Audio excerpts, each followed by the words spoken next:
요한계시록 20장 1절로 6절의 말씀, 제가 한 절, 성도님들이 한 절 읽으신 후에 마지막 절은 함께 읽도록 하겠습니다. 또 내가 보매 천사가 무저갱의 열쇠와 큰 쇠사슬을 그의 손에 가지고 하늘로부터 내려와서 용을 잡으니 곧 옛뱀이요 마귀요 사탄이라 잡아서 1000년 동안 결박하여 무저갱에 던져 넣어 잠그고 그 위에 임봉하여 1000년이 차도록 다시는 만국을 미혹하지 못하게 하였는데 그 후에는 반드시 잠깐 노일이라. 또 내가 보좌들을 보니 거기에 앉은 자들이 있어 심판하는 권세를 받았더라. 또 내가 보니 예수를 증언함과 하나님의 말씀 때문에 목배임을 당한 자들의 영혼들과 또 짐승과 그의 우상에게 경배하지 아니하고 그들의 이마와 손에 그의 표를 받지 아니한 자들이 살아서 그리스도와 더불어 1000년 동안 왕노릇하니 그 나머지 죽은 자들은 그 1000년이 차기까지 살지 못하더라. 이는 첫째 부활이라. 함께 읽습니다. 이 첫째 부활에 참여하는 자들은 복이 있고 거룩하도다. 둘째 사망이 그들을 다스리는 권세가 없고 도리어 그들이 하나님과 그리스도의 제사장이 되어 1000년 동안 그리스도와 더불어 왕노릇하리라. 아멘.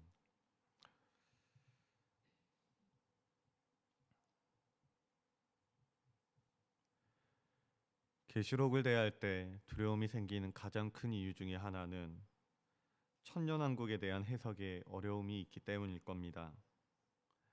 역사적인 전천년설, 세대주의적인 전천년설, 그리고 후천년설, 무천년설까지 천년왕국에 대한 대표적인 견해들인데요.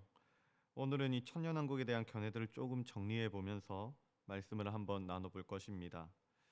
먼저 시작하면서 우리가 기억하면 좋겠는 것은 짐승의 표나 휴거 등 현대 사회의 구체적 사건이나 인물들을 직접적으로 연결하고 있는 세대주의를 조심해야 한다는 사실입니다.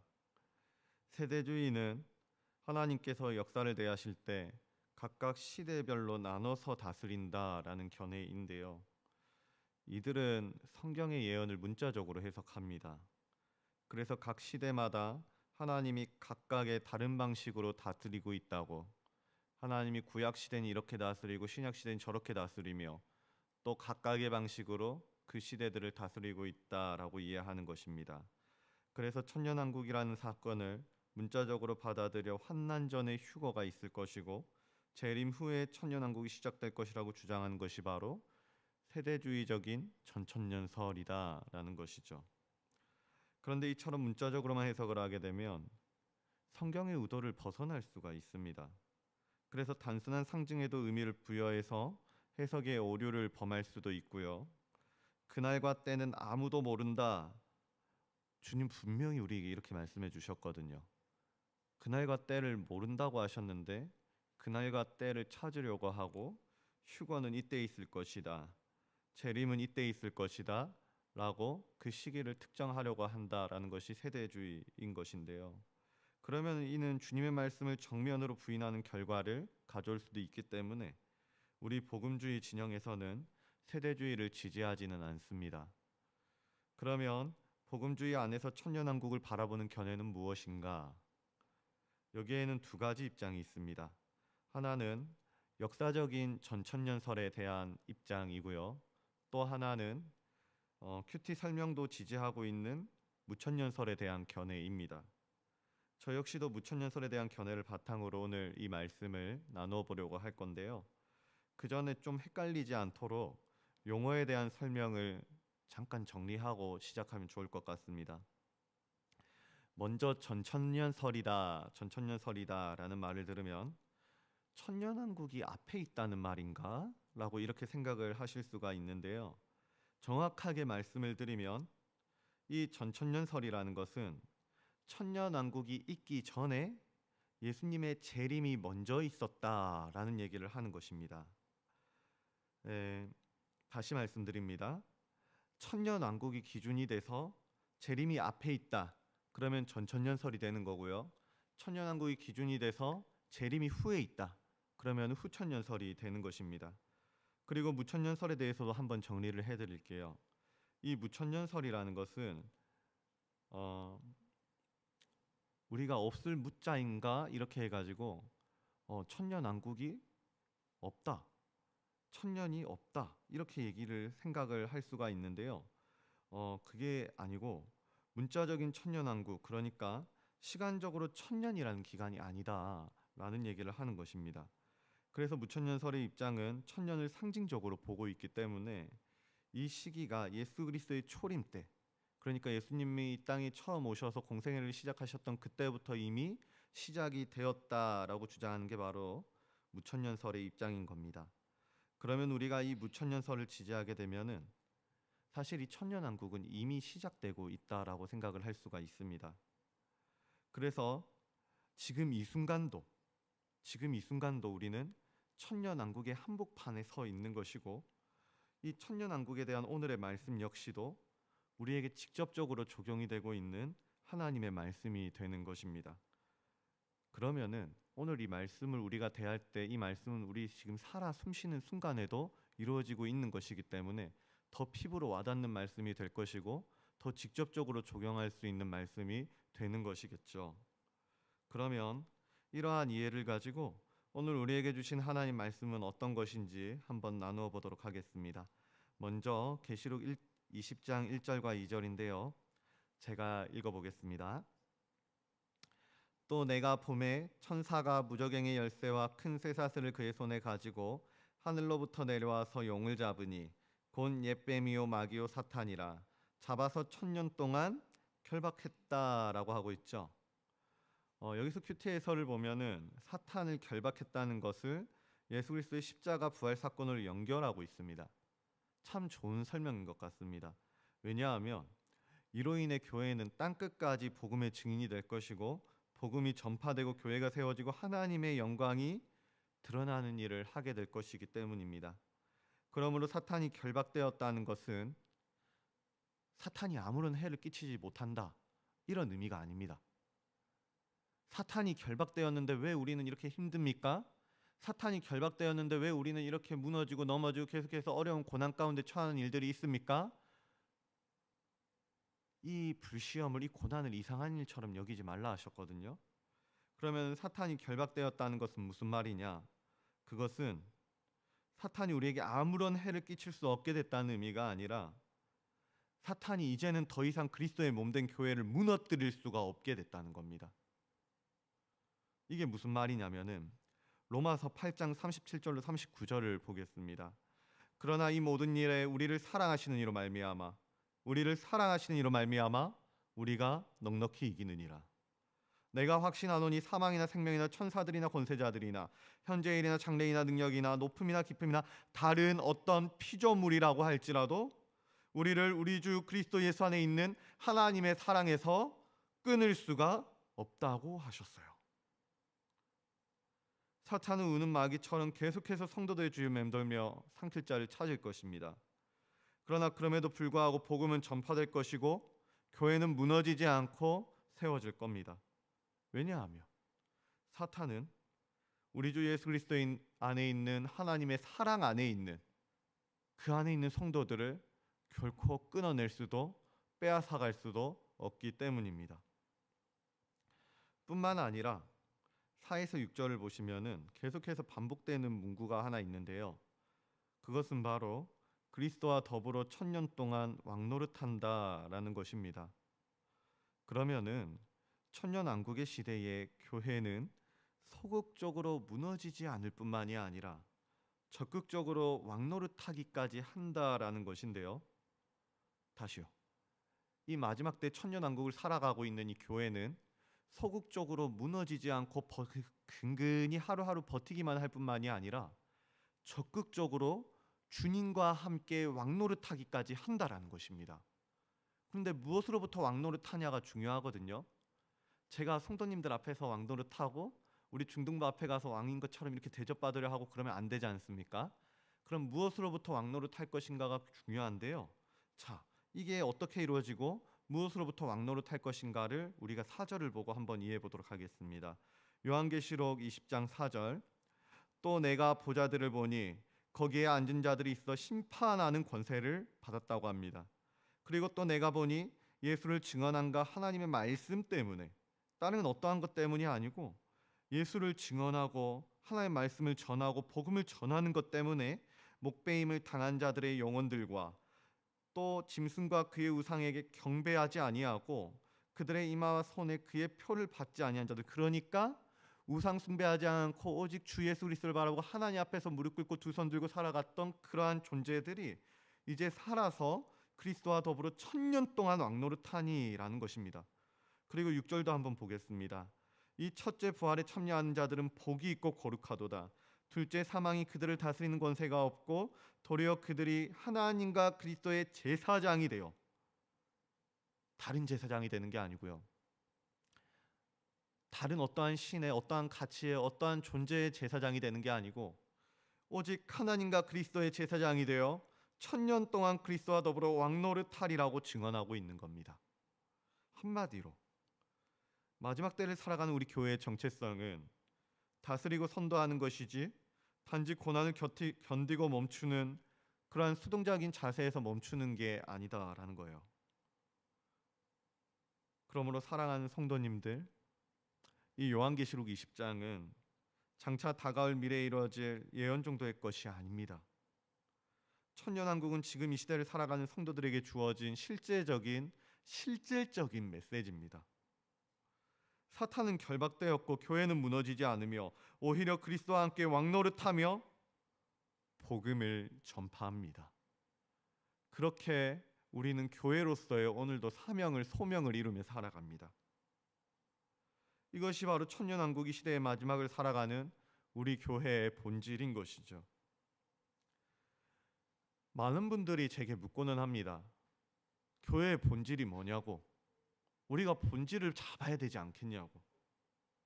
그런데요, 제가 아무리 생각을 해봐도 교회의 본질은 다른 어떠한 게 아니거든요.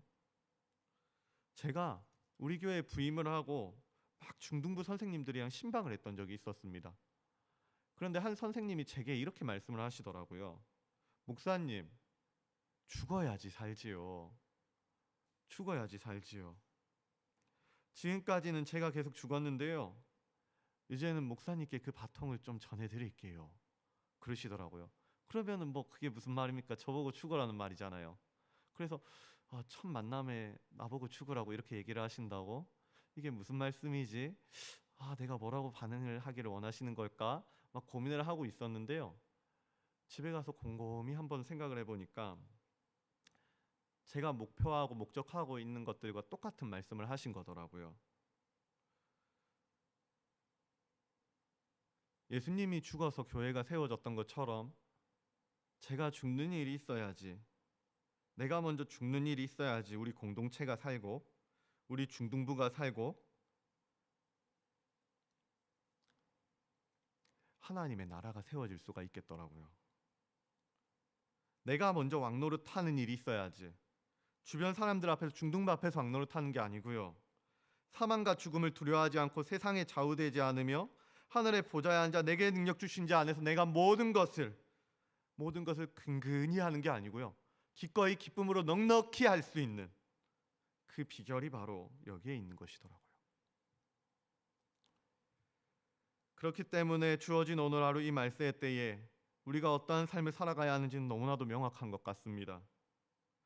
우리가 성도고 우리가 크리스천이고 우리가 교회라는 정체성을 가지고 있다라고 한다면 우리는 고난과 유혹 앞에서도 이 세상과 가치와 계산에 짓눌리지 않고요, 이 사망 앞에 두려워하고 염려하고 근심하고 걱정하고 그렇게 근근히 또 하루를 살아가는 것도 아니고요, 내 감정과 의지와 내가 맞다는 그 나의 의들을 모두 다 내려놓고 우리의 왕 대신 그리스도를 따라가는 일들이 있어야 할 것입니다. 그것이 바로 그리스도와 함께 더불어 왕노릇하는 천년왕국을 살아가는 교회의 모습인 것입니다. 마지막으로 디모데후서 2장 11절로 12절 말씀을 나누고 말씀을 마무리하도록 하겠습니다. 디모데후서 2장 11절로 12절의 말씀입니다.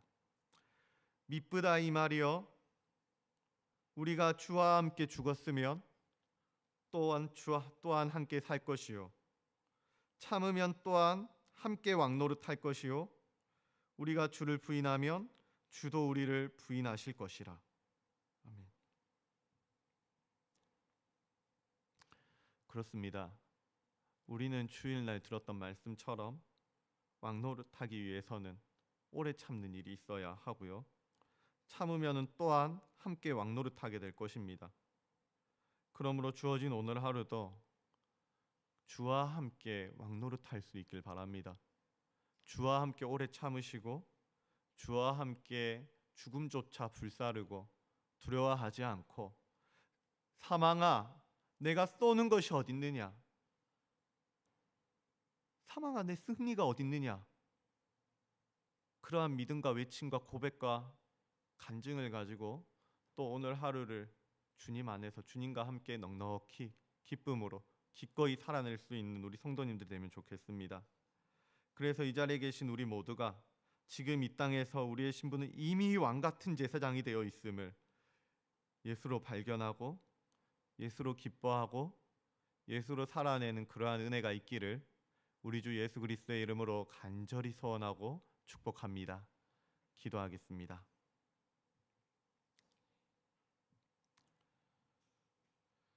지극히 은혜로우시고 그 사랑이 너무나도 풍성하셔서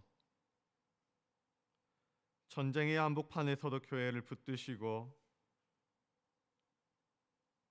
빛과 세움으로 세우시고 복음을 전하고 왕같은 제사장으로 주님과 함께 살아가게 하시는 하나님, 그 은혜에 감사를 드립니다. 고난과 유혹과 전쟁의 기근의 한복판에 있는 우리 같지만 그럼에도 불구하고 또 한 번 주님 말씀 앞에 주님을 알게 하시고 그 비밀의 경륜을 깨닫게 하시고 또 주님을 느끼고 닮아가게 하여 주셔서 오늘도 주와 함께 오래 참고 또 왕노릇하는 그 백성이 되게 하시니 주님, 또 한 번 우리가 주님이 주신 이 정체성을 붙들고 주님 앞에서 살아가기를 원합니다. 세상의 노예가 아닌 주와 함께 왕노릇하는 하늘 백성이 되기를 원합니다. 부디 이 말씀 앞에 선 우리 모두가 주어진 이 24시간 하루 가운데 세상의 가치나 감정 가운데 흔들리지 않고 주어진 자리에서 묵묵히 예수를 따라가는 참된 성도가 되게 하여 주시옵소서. 죽어야 산다라는 복음의 원리를 우리의 삶 속에서 살아내게 하여 주시고 인내하게 하시고 오래 참게 하시고 순종하게 하시고 사랑하게 하여 주셔서 끝까지 이 믿음을 붙잡는, 이 믿음의 걸음을 멈춰서지 아니하는 우리 예본 모든 성도들이 되게 하여 주시옵소서.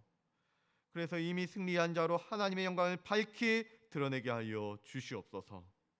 감사드리는 이 모든 것 오늘도 우리를 사랑하사 끝까지 사랑해 주셔서 우리의 신분과 우리의 정체성을 하늘의 왕노릇하는 예수 그리스도의 제자로 백성으로 삼아 주시는 우리 주 예수 그리스도의 이름으로 기도드리옵나이다. 아멘. 이 시간 우리가 두 가지 제목을 놓고 함께 기도했으면 좋겠습니다. 먼저는 들었던 말씀을 기억하시면서 우리가 오늘도 지금 이 순간에도 이 천년왕국을 살아가는 이 마지막 때를 살아가는 우리 이 시간에도 그리스도로 말미암아 함께 왕노릇하고 있다는 사실을 기억하며 그 마음으로 기도했으면 좋겠습니다. 사망아 너희 승리가 어딨느냐, 사망아 내가 쏘는 것이 어딨느냐, 우리가 이렇게 선포하고 나가기를 원합니다. 주님, 우리가 사망에 휘둘리지 않고 내 고집과 나의 의와 나의 자격과 각오와 공로를 내세우는 게 아니라 오직 주의 교회를 위해서 오직 주 예수를 내세우고 주 예수로 승리하고 주 예수로 왕노릇하는 승리하는 백성, 주님의 백성이 되게 하여 주시옵소서.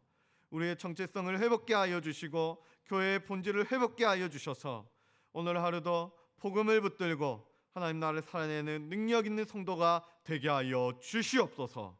주의 길을 오직 주 예수가 걸어가신 주 예수로만 걸어가게 하여 주시옵소서. 또한 우리 중등부, 청년부, 유유부의 여름 사역을 위해 기도했으면 좋겠습니다. 아직 남아있는 여름 사역이 있고 우리에게 주어진 소명이 아직도 끝이 나지 않았습니다. 이 남은 사역 가운데에 주님이 더 큰 은혜 부어주셔서 그 가운데 주님의 역사하시고 하나님 나라의 임재를 보게 하여 주셔서 그래서 이 말씀의 은혜를 부어주시고 우리 아들이 말씀을 깨닫고 또 그 생명이 살아나는 성령의 폭포수와 같은 단비를 부어주실 것을 믿사오니 주님, 그곳에 생명이 잉태하고 마른 뼈가 일어나는 주님의 역사를 보게 하여 주시옵소서.